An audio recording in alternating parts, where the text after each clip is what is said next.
Hello, and welcome to PNP Live. I'm Emily Ellerby. Thank you for joining us in this new format where we continue to bring the authors you love and their new books to the politics and prose community. At any time during the event, you can click on the green button below to purchase tonight's book on PNP's website. Clicking on the link will not take you away from the program, so you can do that at any time during the event while you listen. Our physical stores are closed and we need your online purchases in order to keep bringing you the programming PNP is known for. Tonight, you can ask the author a question by clicking on Ask a Question, which can be found near the bottom of your screen. You can also read other people's questions and even vote for the ones you'd like to hear answered the most.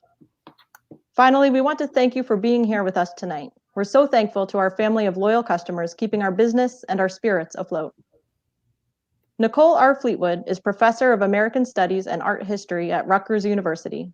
She is the author of On Racial Icons and of Troubling Visions, which won the Laura Romero Prize from the American Studies Association. She's here with us tonight for her newest book, Marking Time: Art in the Age of Mass Incarceration. Nicole will be in conversation with Piper Kerman, whose prison memoir, Orange is the New Black, was made into the popular 7-season Netflix series. Now it is my pleasure to welcome Nicole Fleetwood and Piper Kerman to PNP Live. Thank you. Thank you. Piper, it's good to see you. It's great to see you, Nicole. And thank you so much for agreeing to do this. And I just want to start off by giving an overview of the book before we do a deeper dive. Is that okay? Yeah. And I want to thank PNP for making this available. Thank you so much. Thank you, Emily, Alan, Beth, and everyone behind the scenes. And yes, please support our independent bookstores by purchasing books. And there's also a donate button at the bottom. So please, let's support our independent bookstores. You will not see me as I talk to you about the book because I want to show the audience some images from the project. And I want to give you an overview of how the book emerged. And it started in 2010, 2011 as I was in conversation with various people who are directly impacted by mass incarceration. And I started sharing more about my family's experience with incarceration. I grew up in Southwest Ohio in an area that's hyper-policed and hyper-incarcerated. It's a town that is post-industrial. Many of the men of earlier generations worked in the steel mills and the manufacturing companies that existed in the mid-20th century, and by the 70s and 80s when I was born and my cousins, many of those places were closed. So unemployment was a huge factor in the breakdown of the communities around where I lived. And much of what resulted was hyper incarceration of a lot of my relatives and neighbors and friends. I wrote about my experience and my family's experience with incarceration in 2015. I wrote an article thinking about the photographs that we take when we visit relatives in prison. And this is a photograph of me visiting my cousin Alan and with my Aunt Sharon, who is Alan's mom. And from that article, something amazing happened, and also just sharing my family's experience is that people everywhere I went and talked about the project, other people would start sharing with me about their experiences with incarceration, or they tell me about relatives who have been incarcerated. I started to meet people who ran organizations that provided services to directly impacted people.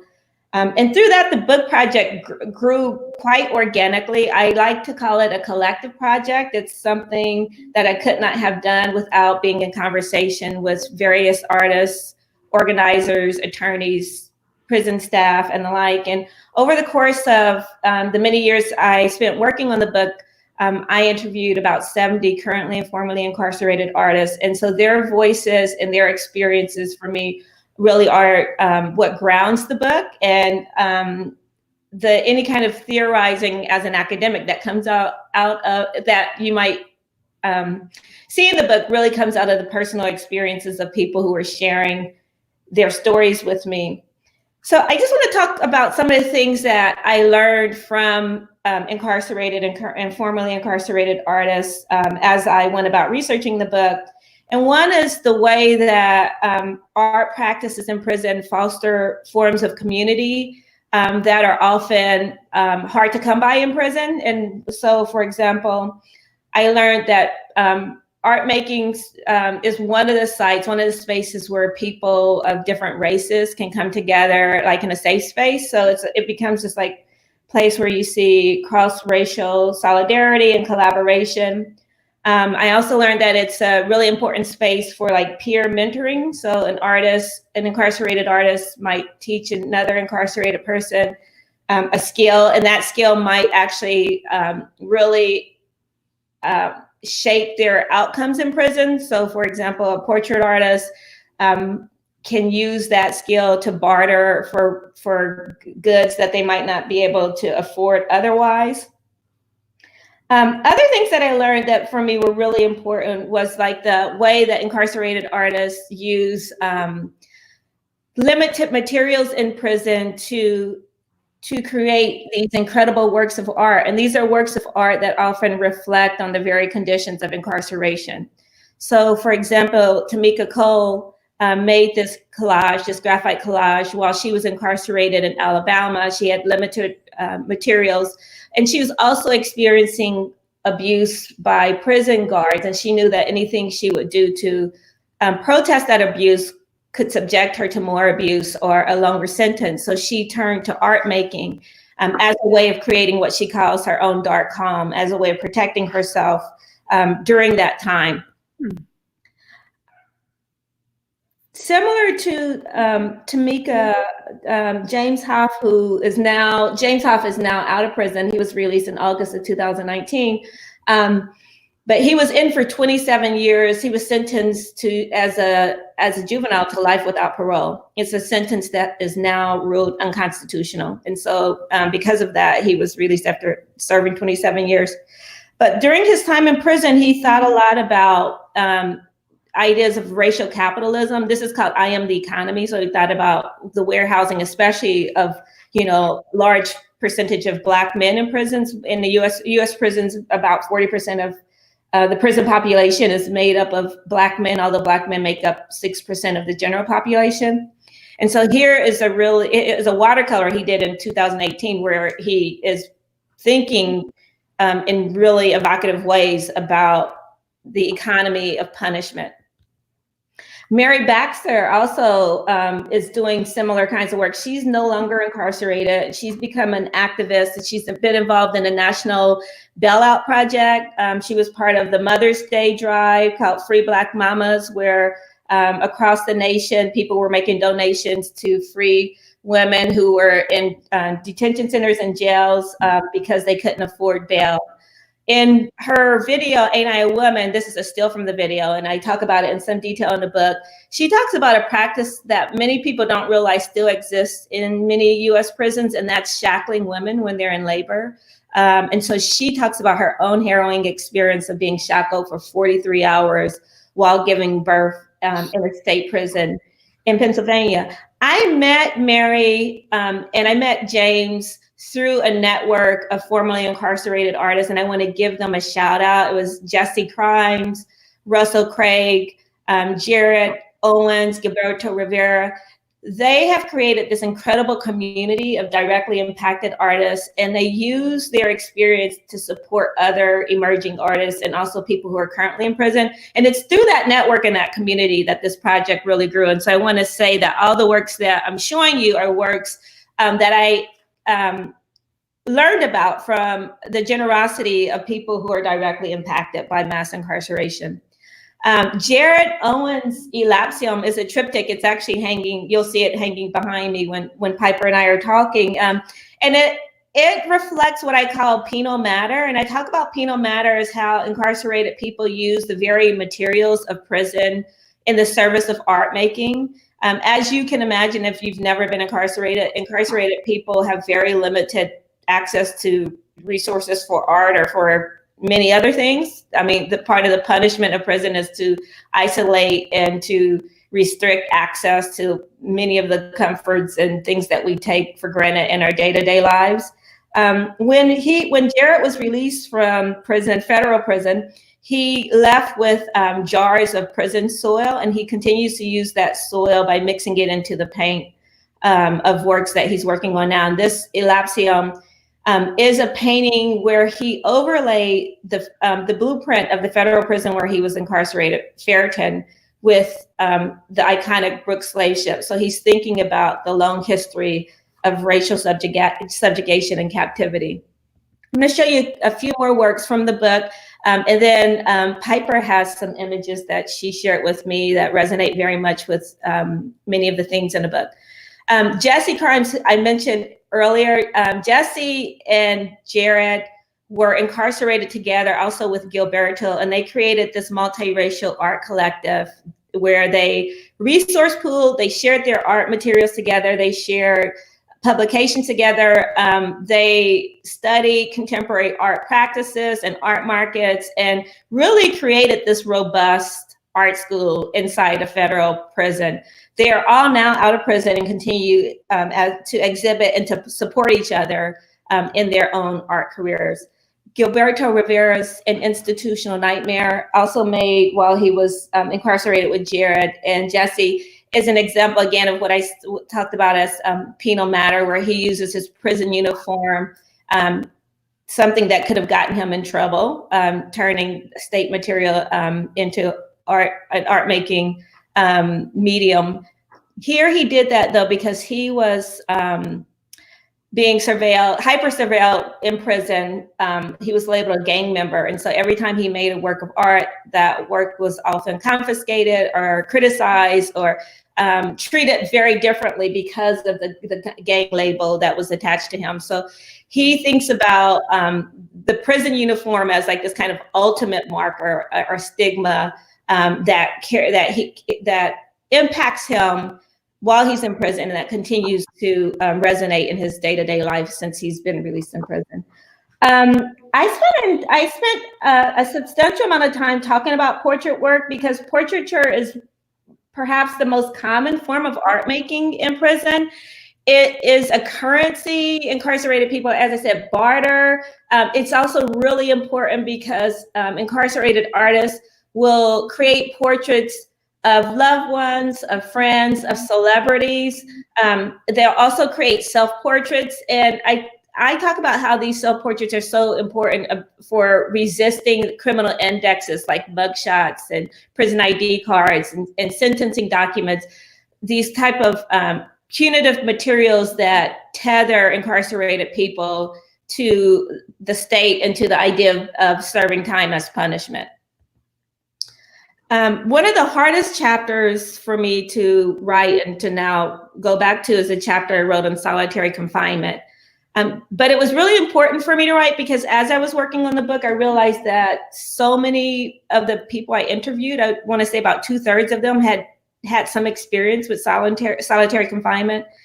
I think the general public is unaware how commonly it's used in US prisons and also how hard it is to keep track of the numbers of people who are in solitary confinement.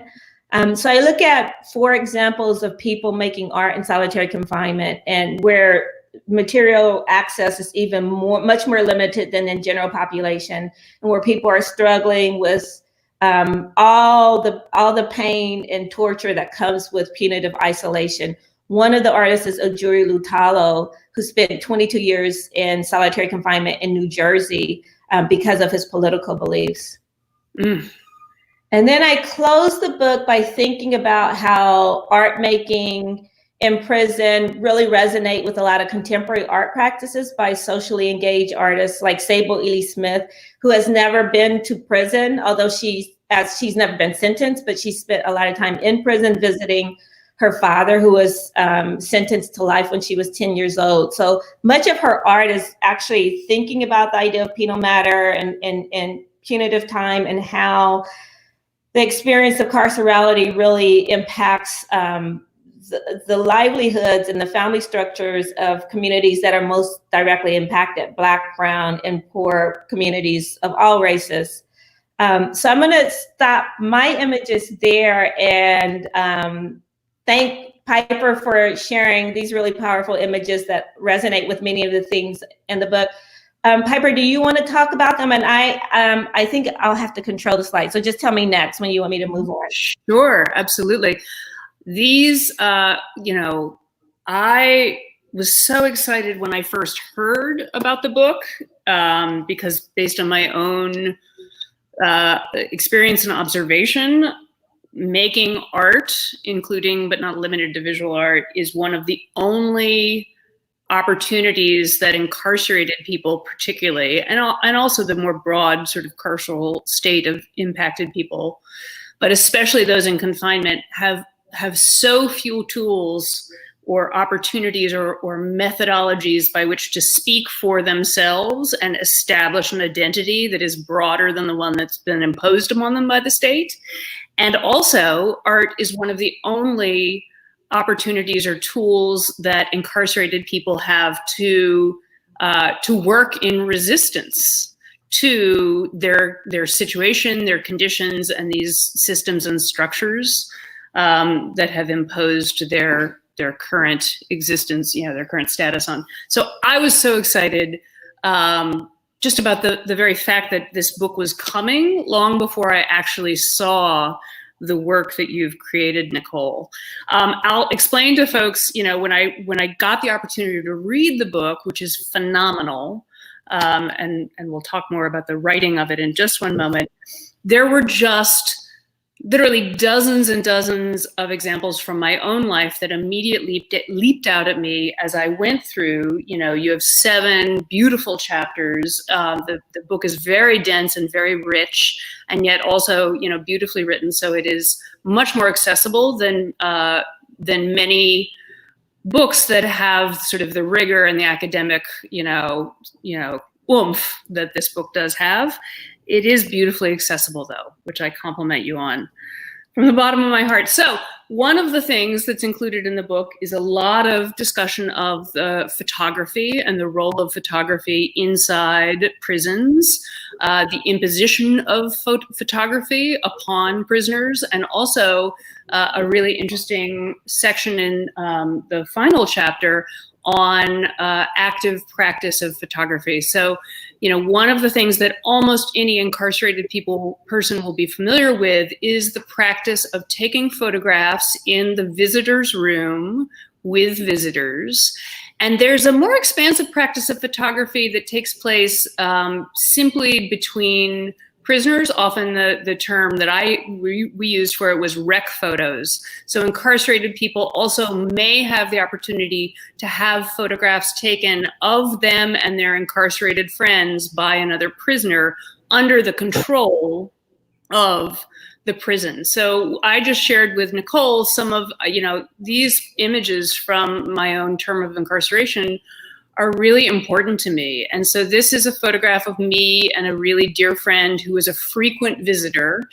And we're in front of the Christmas backdrop. One of the things that Nicole talks about in the book is this entire sort of constructed world of this particular type of vernacular photography. So there you see sort of the Christmas season as it was expressed. My friend, this was a friend of mine who was a stalwart supporter while I was before, during, and after my incarceration, and a very frequent visitor. And an interesting note about him is that his sort of personality and presence in the visiting room was very commented upon by both the other incarcerated people and also especially by the staff, and disproportionately by the male staff, because of assumptions about his sexual orientation. And so we can talk more about gender in just a moment. You can keep going. I'll be faster now. But this is one of those photographs. Here's a converse example of sort of those more, I think of them as more private photographs. So I'm not in my prison uniform. I am in state-issued sweatpants and a T-shirt, and I'm there with one of the dogs. Oop, there's a train going by my house. I love this picture, by the way. Yeah, that's one of the dogs that was in the training program, which is a very common, restorative program that happens in a lot of prisons. It's not my dog. But I was permitted to pose with the dog, which I felt like was this very normalizing experience, and sort of this question of self-presentation, which comes up again and again throughout the bookmarking time, is so relevant. And so we'll get in a moment to portraiture and self-portraits, but my choice to have this photograph taken of me, and of course I had to pay for this photograph, taken of me by another prisoner, is to me this idea of trying to represent oneself as something other than the sentence you've been reduced to. And you can flip on Nicole. And this one, the section, Nicole, that you share in the book, particularly, throughout the book, you do such a beautiful, beautiful job of interweaving your own personal experience and the experience of your family and the broader community that you describe in Southwestern Ohio. This incredibly familiar modality of posing with your loved ones. This is my husband and I posing, and you may all be noticing that there are different backdrops for all of these photographs.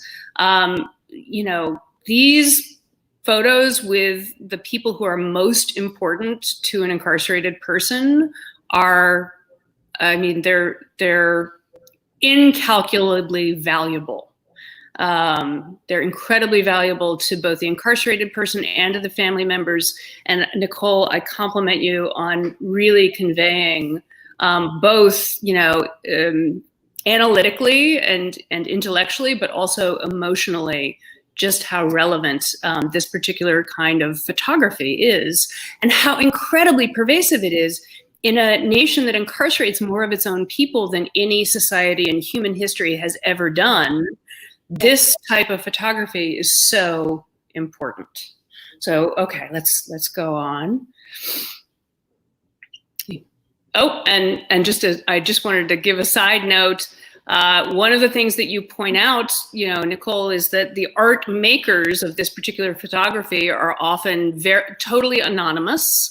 That it is typically a job. You typically work for the recreation department in the prison, and that is your job. You get paid, somewhere between 14 cents and maybe $1 an hour to take those kinds of photographs. But it's a very prized job. It is a plum work assignment. This is a photograph with Maria, who is one of those prison photographers. And so, I shared it with you, Nicole, because it is so rare for those folks to sort of get recognized as artists.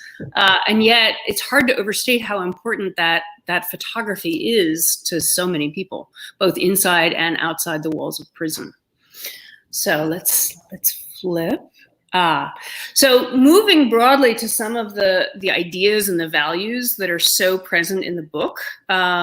This, for those of you, I want to make a special thank you to Politics and Prose, one of my favorite independent bookstores in the entire nation, and to everyone who has joined us. And I know some of you are coming from all over the country or even more far afield, but I'm sure some of you are from Washington, D.C. and supporters of the bookstore. You may also have noted last November, the Washington Post magazine published a special issue which was completely written, photographed, and illustrated by currently and formerly incarcerated people. And many of the artists that are included in the bookmarking time are also included. Jesse Crimes, for example, contributed some of the artwork that is included in this special issue. You can still see it online if you're a Washington Post subscriber.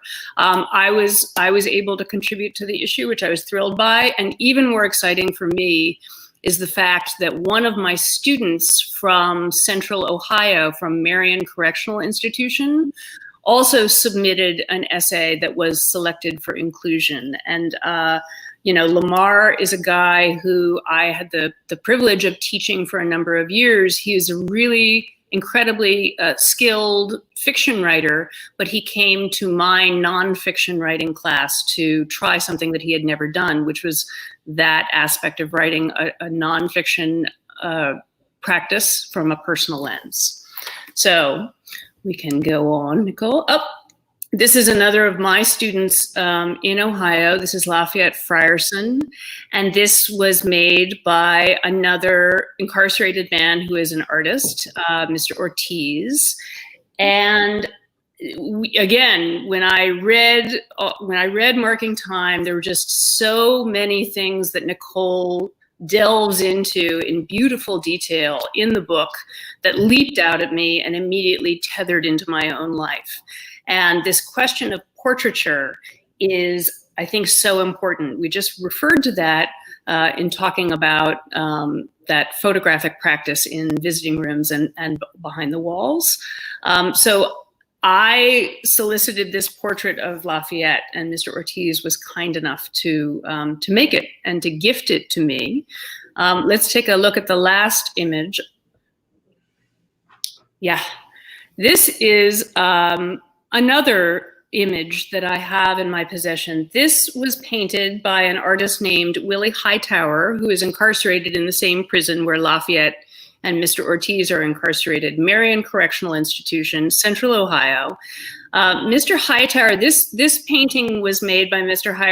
Hightower, and it was purchased from him and gifted to me when I left Ohio. And it's an incredible work. I think we can probably, I don't know if we can we minimize that so they can see both you and I, Nicole, and also maybe see the painting, and then we can move. I think I have to stop share. Hit stop sharing. Okay. Yeah. Hi. Cool. So I wanted to talk a little bit about Ohio, because that's a place that you and I really intersect. And I mean, I'll tell the story maybe a little bit about Willie Hightower, who is the artist that we just looked at, the artist who produced that work of Prince. Willie has been incarcerated since he was 21 years old. He's serving a life sentence. He is now in his mid-60s. And when I first came to the prison, of course, I got to know the men that I was teaching in my class really, really well. But I was interested in gaining a more broad understanding of the prison itself and many aspects of it. And one of the people that I was pointed towards frequently by other incarcerated men and also by the staff who worked there was Willie. If you walk through the halls of that prison, you'll see Willie's work. You know, he has created many murals of very familiar subject matter, things recognizing the military. There's this really profound connection between the military and industrial complex and the prison industrial complex. And you'll see that whenever you go into a prison. But also, you know, a correctional worker, if you're a senior security officer, for example, you could request that Willie paint a mural in your office. So you would see his work all over. He's very well known within the prison. And his artwork has really become this way of establishing himself within this context. Willie may never go home. I mean, he's been incarcerated his entire adult life on this life sentence, and he may be there for the rest of his life. But his artwork has become this incredibly important way for him to create his world within the walls of that prison. And so I thought that he would be an interesting place for us to start thinking, and I don't know what looking at that work suggests to you, but either academically or personally, Nicole. And I just want to thank you for that, and thank you for sharing those images, those very personal images too. Like, they are deeply personal, you know, the visiting room photos with people who love you, right? And at a time when you're being punished by the state, right? So it's just, to me, they're really, really tender images. And again, they're also in, you know, images we have to pay for, right? So this, it's like we're brokering with the state for them. I want to say that Marion Prison is in the news right now. And I just want to lift up everyone at Marion, where we know that at least 70% of the people there have tested positive for COVID.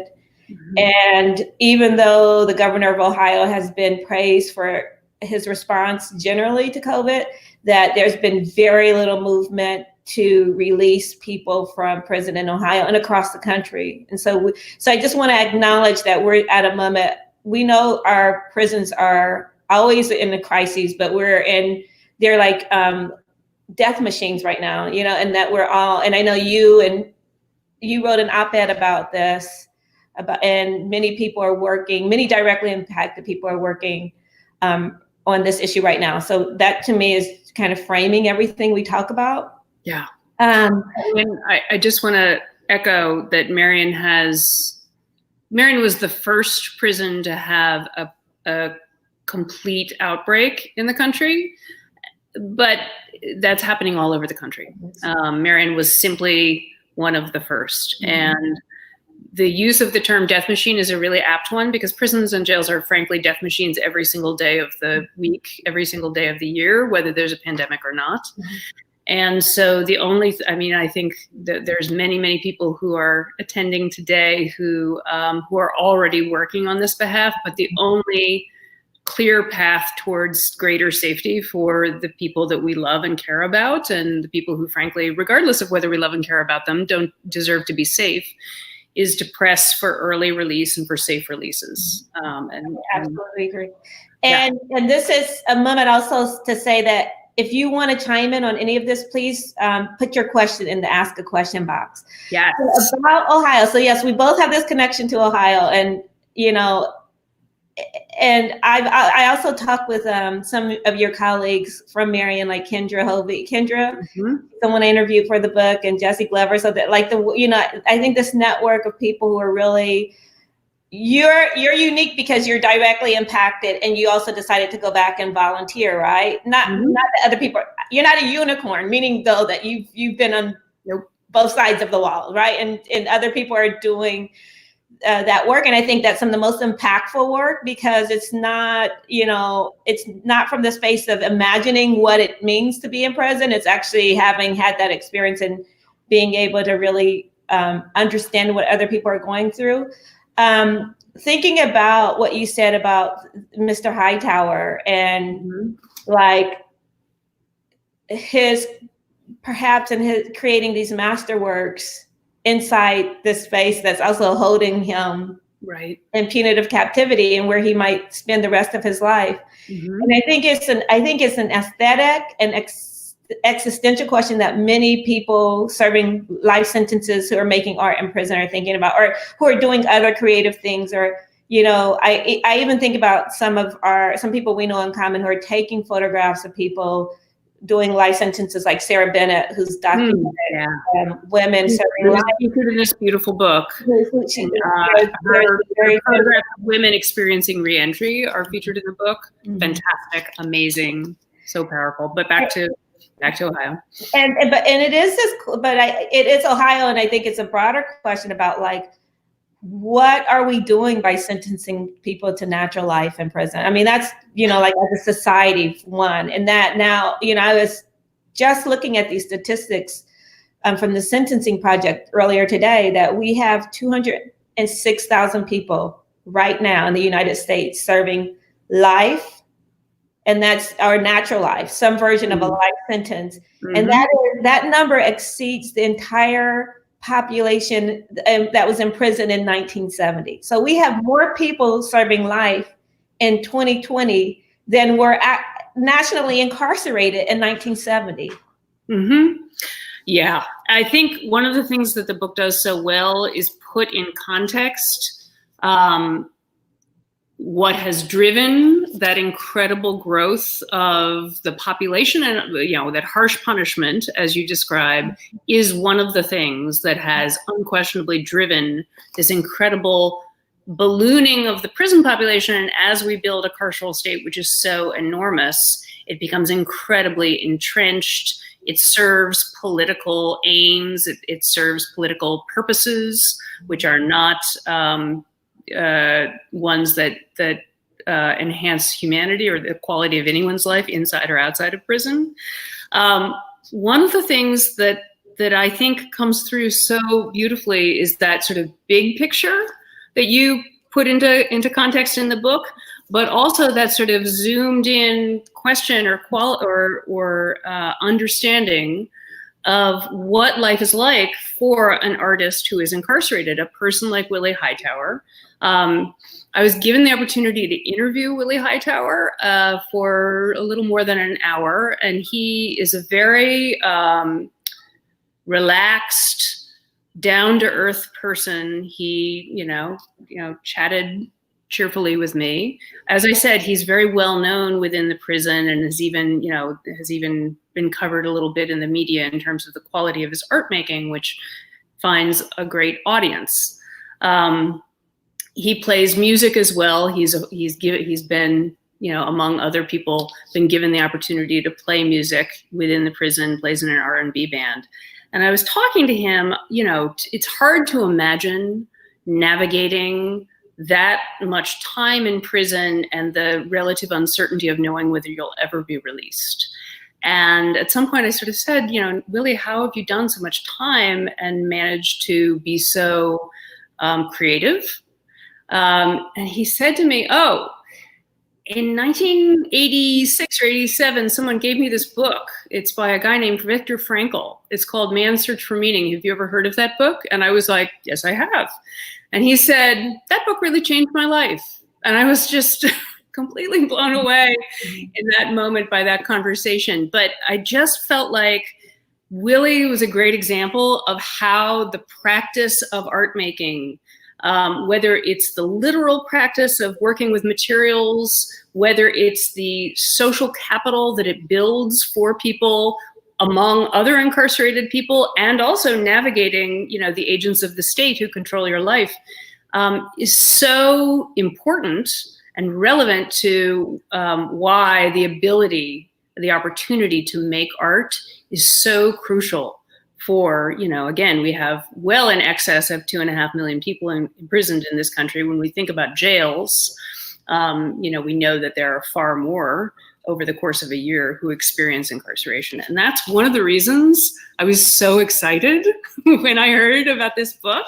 I was also incredibly excited about the book because people that I know are included in it. And you mentioned, some of the artists who you collaborated with in the course of making it. And I wanted to just respond to what you said about Mr. Hightower's response to the idea of searching for meaning and self-growth and creativity in a space where you're living life as punishment, right? Where your life has been, turned into a sentence of punishment, right? Mm-hmm. And as you know, the book is not centered around ideas of innocence or guilt. It's a larger critique of the carceral system, and also thinking about the various ways that people are creatively engaging with their punishment, but also using art to connect to broader publics and broader communities. So for me, it was really important to think about how art becomes this way that incarcerated people stay connected to loved ones and to create community in prisons, and then connect with non-incarcerated publics. But two examples of that are people who were wrongfully convicted. And one is Raymond Towler, who was also in Ohio, and he was in prison in Lucasville for 27 years for crimes he didn't commit. Dean Gillespie also was in Ohio for 20 years in prison. And the Ohio Innocence Project got both of them out, but they both talked about, when I interviewed them, the use of art, making art as on their pathway to freedom, as a way of not only envisioning freedom, but connecting with advocacy groups and people who then begin to advocate on their behalf and to review their case. Tyra Patterson is another example of that. And then Ndume Olutushani, he's not in Ohio, but he was on death row in Tennessee for a crime he didn't commit, and had never even been to the state of Tennessee until he was on trial there, right? You know, and he talked about like literally painting his way to freedom, like 27 years in prison and painting his way. So for many of the artists, it is a way of like managing that time, but it also like is, you know, for many of them see making art as like life or death matters, you know, like that it is a way of surviving a system of brutality and punishment, and also, especially when their story is one of like being there for a crime they didn't commit, right? And so that comes up a few times in the book. You know, right. I mean, I think that whether someone has been, you know, accurately convicted or falsely convicted, the benefit of being able to participate in any creative endeavor, visual art or otherwise, is that it is this opportunity to reestablish and continue to build your sense of yourself, who you are, to communicate that to other people in your immediate surroundings and outside of prison walls, and to stay connected to the outside world. When prisons and jails are designed to completely cut you off and to shrink your world to, you know, these sort of cinder block rooms, which are one of the only escapes, right, is to make art or to escape into the world of somebody else's art. I was thrilled to see Tyra Patterson included in this book. And I before we start opening up to questions, I just wanted to thank you. You know, about 93% of people who are incarcerated are men. Women tend to be 6 or 7% of any system. And yet the experience for women and girls of systems of punishment is different in some ways. I mean, Tyra, there she is. Tyra's work right there. Yeah. And, you know, so Tyra, you've included some of her her visual work there, but Tyra has also made films. You know, she wrote and produced and edited a short film, which was shot on the outside. So, you know, she has done art making in a lot of different modalities. That's part of the Pins to Pictures project, right? And a shout out to them and Amy Wisman and many of the other artists, filmmakers who participated in that program. Yeah, it was wonderful. I believe Tyra was one of 5 women who had the opportunity to write, produce, you know, and edit their own short films, and the films are fantastic. I did want to touch on, because we do want to open up to questions, but this question of sort of gender in relation to punishment is something that my time in Ohio really has me thinking about. I thought about it a lot, obviously, in relation to my own experience as an incarcerated person and that experience of being incarcerated in that particular prison at that particular time. But having had the opportunity to work with men for, you know, more than, you know, almost 5 years. And simultaneously, I taught the same class in the largest women's prison in Ohio and this one medium security men's prison. And so one of the things that I was really struck by were some of, you know, the similarities and the differences. And one of the big differences, I think, is a different reaction to a punishment paradigm and a different experience with punishment paradigms prior to incarceration. So, for example, the vast majority of incarcerated women are the survivors of really significant violence, abuse, violence, and neglect prior to incarceration. I believe that when you start to crack open men's lives, that you find many of the same realities, but men process those traumas that they experienced prior to incarceration in incredibly different ways, related, I believe, to gender. So they think about many of those traumas as the things that you experience in order to prove you're a man. And that, I think, informs in many ways their response or relationship to the experience of incarceration. And I thought that was really different between my female students and my male students, who were writing, but also a lot of my female students were also doing visual art, more so than the men. The men tended to be more interested in performance. But I wanted to ask the many incredible artists that you include in this book who identify as women, who have produced incredible work in many, many disciplines. And I know that's a big question to sort of lay on you, but But there we are. Yeah, there's so many things that I can say about gender. And one is just to kind of even go back to how you say, like, I think how prisons think about gendered populations is also different. So I interviewed Joseph Lee, who's retired from York Correction. And it was a women's prison in Connecticut, and he had brought he was really behind a lot of the art programming and culture programming there, and just really loved by incarcerated women there. And he said that there are these philosophies behind men's prison and women's prison, whether they're true or not. This is how prison administration treats it, is that their fear in women's prison is that there's something going on with women, that they're going to self-harm. And in prisons, it's that they're going to hurt each other, right? So those are like some of the kind of philosophies behind like how, prisons kind of discipline men and women. And we know that women's prisons women experience harsher punishment for a disciplinary infraction.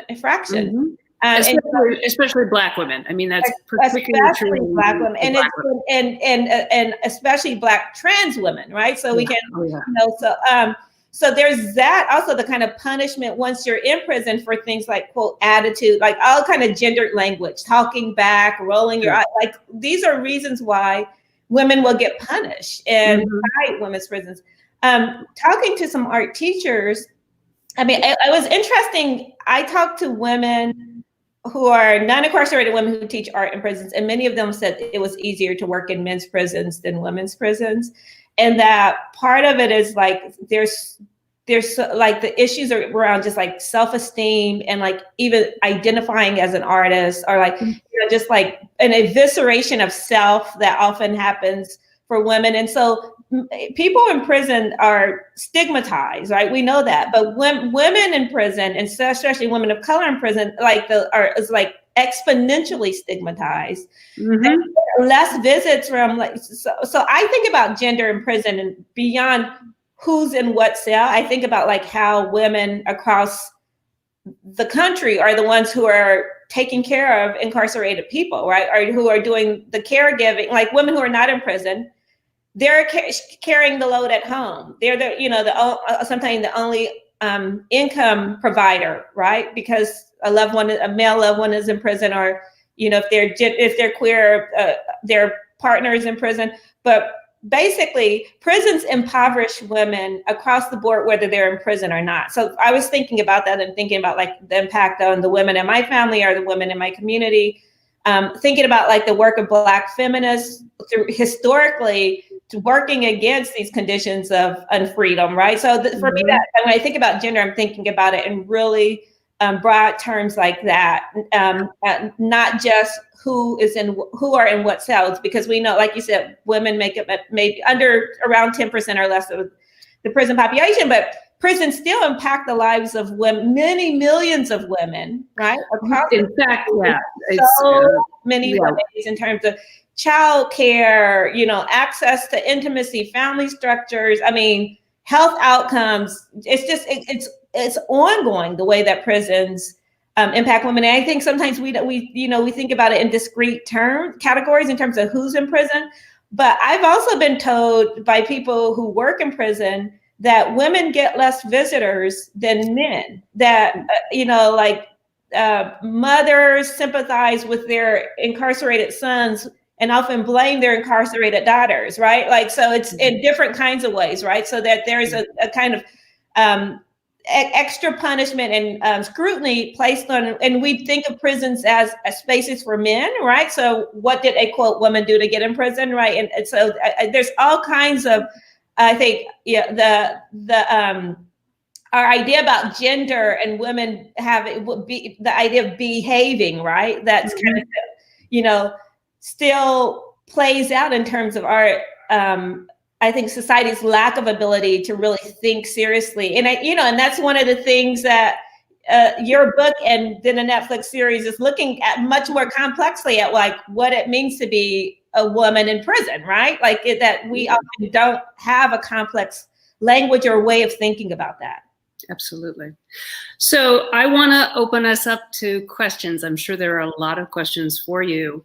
I do want to just reinforce the point that you made that that there are a vast swath of people, and disproportionately women of color, who are not behind the walls of prisons and jails, but who are directly impacted.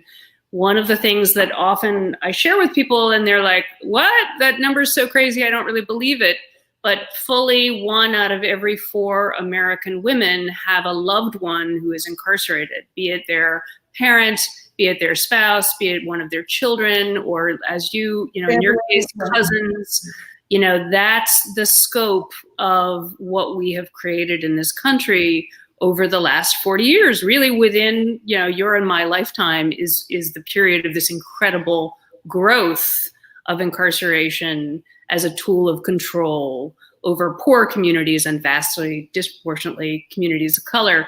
The reason I would encourage women doing the work of trying to maintain those relationships, and not only the work of maintaining the relationships, but also the work of maintaining all of the necessities of a family's survival on the outside, absent those who they love, who would otherwise be contributing to the vibrancy and the health of a community. And I think, one of the many reasons why everybody who's listening should buy this book, buy this wonderful book, is because you are really generous with your own story in this book. It is really rich. I enjoyed every moment of reading this book because there are so many brilliant artists who are contained. Their work is contained and highlighted because you break it down into these 7 beautiful chapters that help us really analyze the world and analyze, mass incarceration through a very new lens.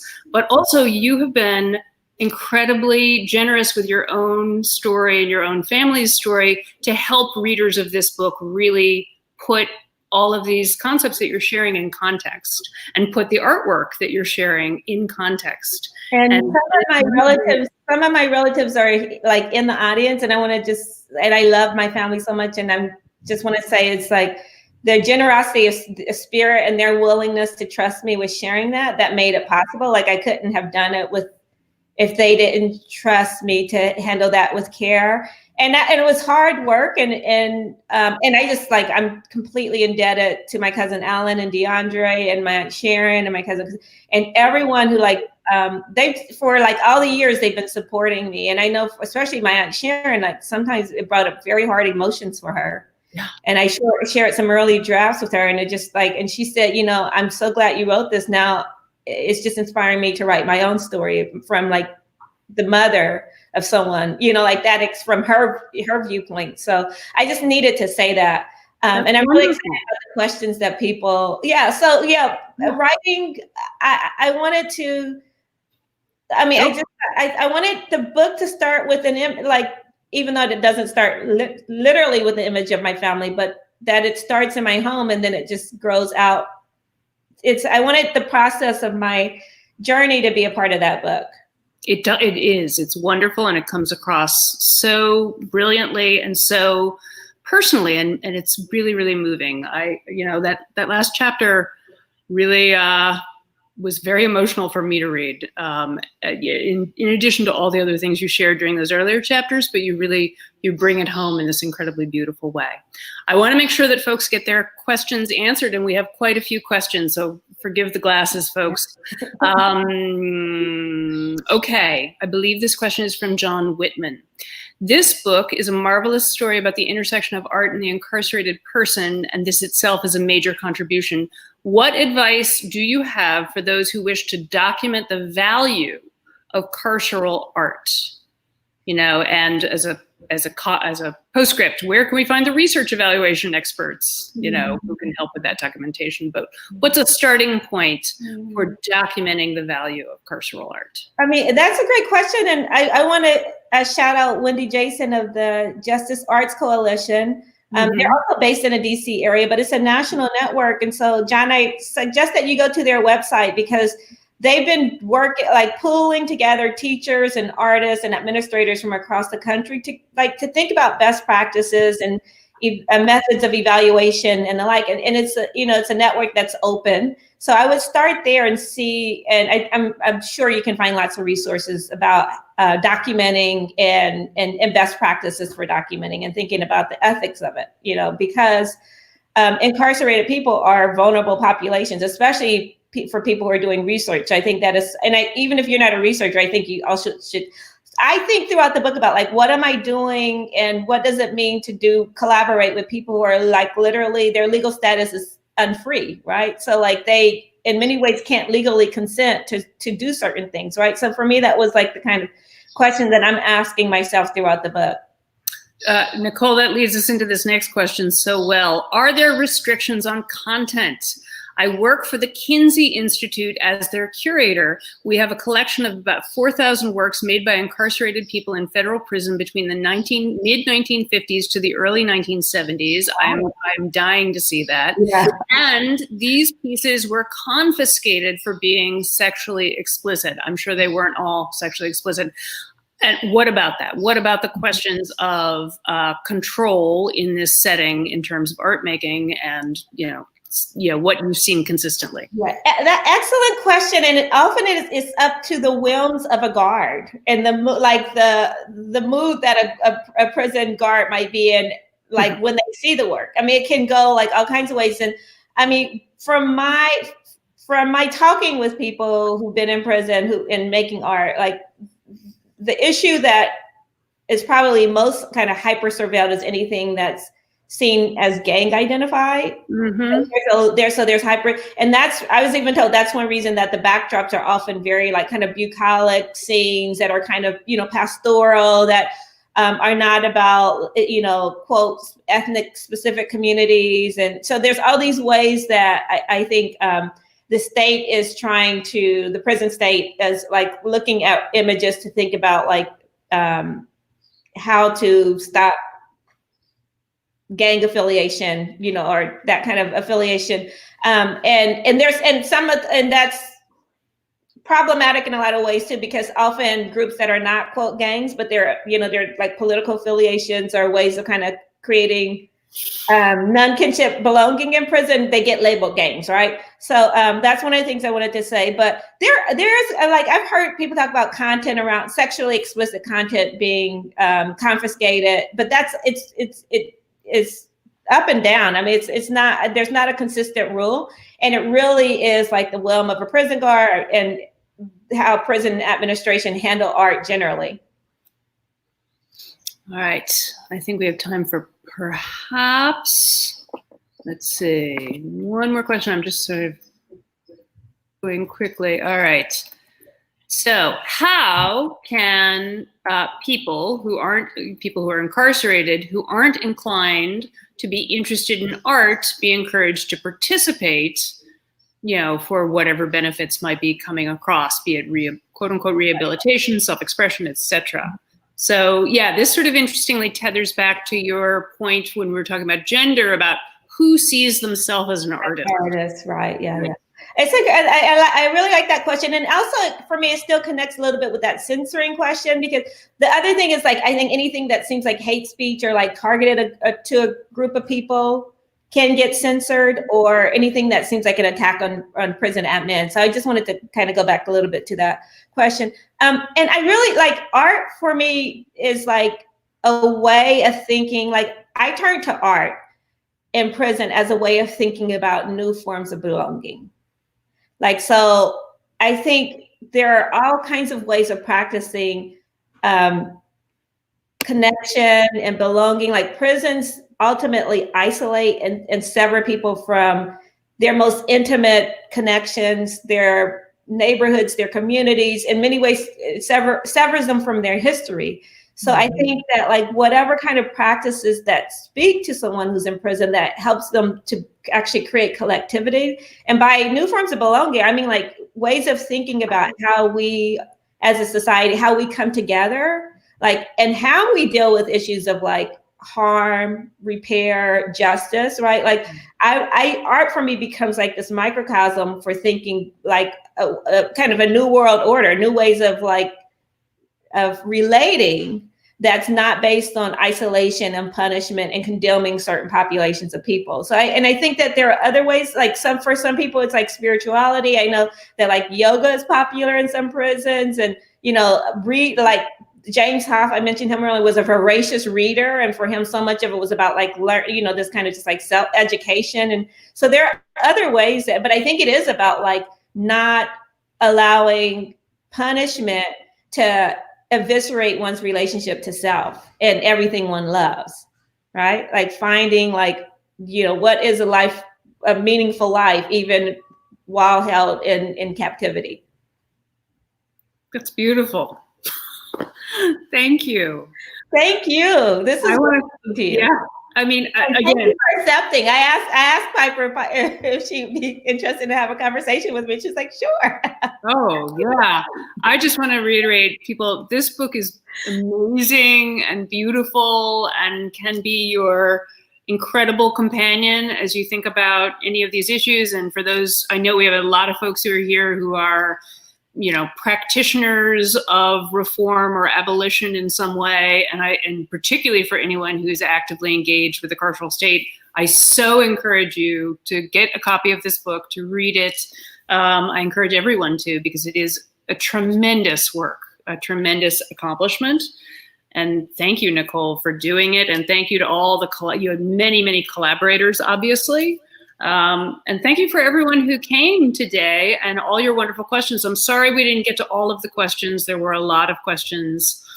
Nicole, you're doing more events as you continue. The book just was published. I'm doing an event on Monday with the PD Green programs, and that's an open. People can register by searching out PD Green program Fleet and my name, and they can register for it. It's a great, and PD Green is a wonderful, access to higher ed. PD Green is important because they offer tutoring services for incarcerated people. Yep. So, and thank you again to Politics and Prose for having us and for hosting us. Thank you both. Thank you both, Nicole and Piper. What a fantastic and brilliant presentation. It was really wonderful. I have one more question, if you don't mind, before you leave. What are you both reading right now? Or what book would you like to recommend? Do you want to go first, Nicole? So I'm reading several things. I'm reading The Nickel Boys by Cole, and I'm looking at my, and I'm also reading On Earth We're Briefly Gorgeous for the second time by Ocean Vuong, which is like just that just talks about ripping me apart emotionally. So those are two, but I kind of have like 4 or 5 books on rotation. So those are two of the things that come to mind immediately. Yeah, great. How about you, Piper? I have been reading Edward St. Aubyn, who is a British novelist. I mean, I read an enormous amount of nonfiction in the course of my work. And so sometimes I like to escape into the world of a novel, but that's what that's what I just finished. Oh, great. Thank you so much. Yep. And thank you for writing this brilliant, important book, Nicole. And thank you, Piper, for the great discussion. Thank you, audience, for coming. Your patronage is what enables us to bring you programming like this. And we cannot continue to host events like this without the book sales to support them. So remember the green button below for purchasing tonight's book, Marking Time. And you can click the PNP icon button at the top of your screen to see a list of other upcoming PNP Live Crowdcast events. And check our website for updated events listings. Stay well read, everyone, and we'll see you next time. Thank you all so much. I really appreciate this. Thank you. Thank you.